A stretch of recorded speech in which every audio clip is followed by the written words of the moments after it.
Welcome to GRUNG TV, the entertainment hub for news, views, reviews, and gossip. Don't forget to like, share, and subscribe, and turn on your notification bell. 20 persons of interest picked up by police in Spanish Town. Stay tuned for more details. Welcome back to GRUNG TV. A team of officers assigned to the Kingston Central Police Division arrested and charged 27-year-old Ricardo Burton, a delivery man of Hanover Street, Kingston, with illegal possession of firearm and ammunition during an operation on Law Street, Kingston on Wednesday, February 17. Police reports are that about 9:40 p.m., lawmen were in the area when they saw Burton, whose action aroused their suspicion. He was accosted, searched, and one 9mm Taurus pistol with a magazine containing two 9mm rounds of ammunition was taken from his waistband.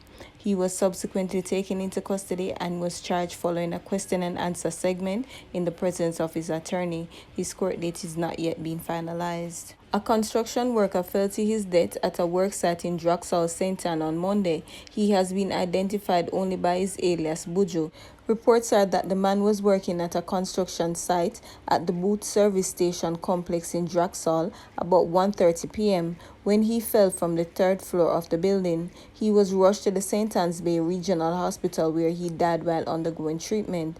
The scene at the service station and the hospital were processed by personnel from the police Area 2 scene of crime team. The body was later removed by St. Michael Funeral Home for storage. In another incident, a taxi operator plying the exchange to Ocherius route in St. Anne was robbed of his 2014 Toyota Probox motor car on Monday night by two gunmen. The cabby 45-year-old O'Neill McClarty of Bonham Spring in St. Anne was not harmed during the incident. Reports are that McClarty was operating his taxi cab around 8 p.m. on Monday when he picked up two men at the exchange taxi stand. The men claimed they were going to Ocherius. Upon reaching the entrance to Content Gardens, the men indicated they wanted to stop. When the driver stopped, one of the men brandished a knife before pushing him out of the car and drove away in the direction of Ocherius. Investigation continued in both incidents. A woman is now in police custody in connection with the stabbing death of her ex-boyfriend, who is also the father of her child, during a domestic dispute on Wednesday. The police has identified the slain man as Marvin Watson, 36, also as spread out a jockey who reside in Waterford, Portmore, St. Catherine. The woman's name is being withheld. The police corporate communications unit report that Watson and the woman got into an argument and he was stabbed. He later succumbed to his injuries. According to reports, Watson became irate after he went home and saw his child mother in the living room on her cell phone. The community of Denby Castle in St. Elizabeth was the scene of a murder on Wednesday night. A man was killed and his vehicle set ablaze. He has been identified as Jerome Hilton, a spiritual healer.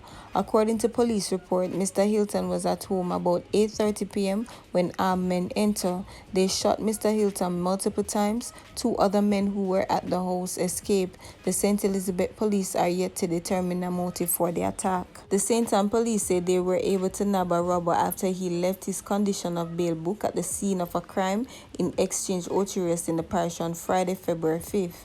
The police said 24-year-old Javar Amos has been charged with housebreaking and larceny. The police said that about 12:15 p.m., Amos kicked in the door of a shop and stole the contents. He then left, leaving behind his condition of bail book. The police were called and Amos was subsequently arrested and charged. His court date will be made available at a later date.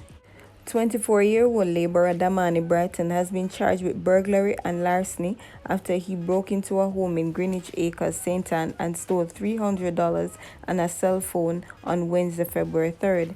The police said 33-year-old Damian Newman has been charged with receiving stolen property after he reportedly purchased the SIM card and the cell phone from Brighton.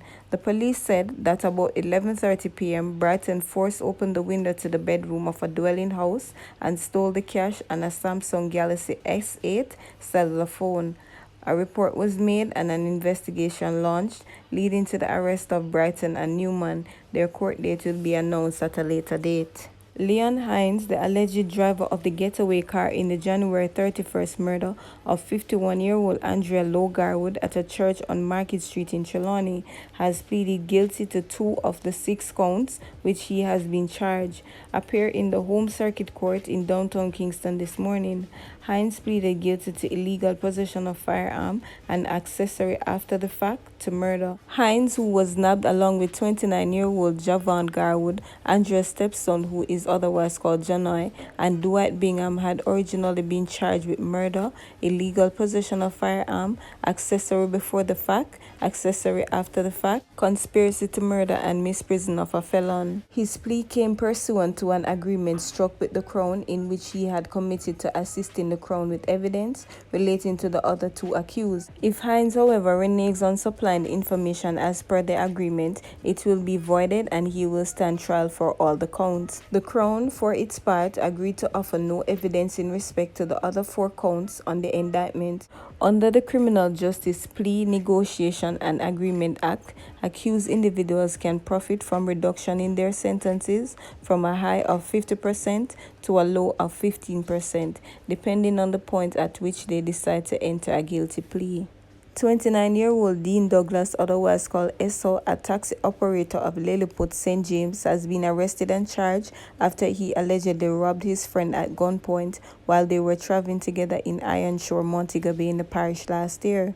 Douglas was yesterday charged with robbery with aggravation, shooting with intent, illegal possession of firearm, and burglary and larceny. The police said on November 24, 2020, about 6:30 p.m., the complainant and his friend Douglas went to look at a dog for sale. While traveling along the roadway, Douglas made a stop to urinate.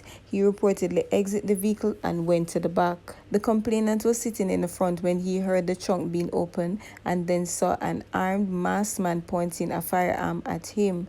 The police said the armed man told him to empty his pockets and threw everything on the ground, to which he complied.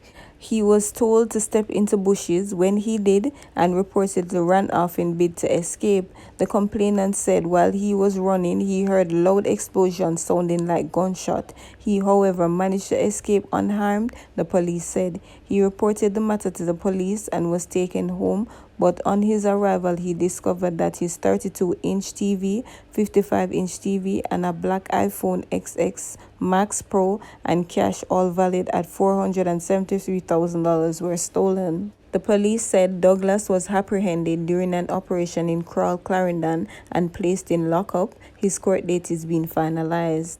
The Spanish Town police have arrested the leader of a new gang in Spanish Town, St. Catherine. The 16-year-old suspect was nabbed during an operation in Spanish Town on Thursday. Head of operations for the St. Catherine North Police, Deputy Superintendent Leroy Edwards, said the Bedbug gang has been linked to a recent flare-up in violence in Spanish Town. The Bedbug gang is a splinter from the Klansman and 1 other gangs. The gang is also linked to murders, shooting, robbery, and extortion. Another member of the gang was arrested on Tuesday.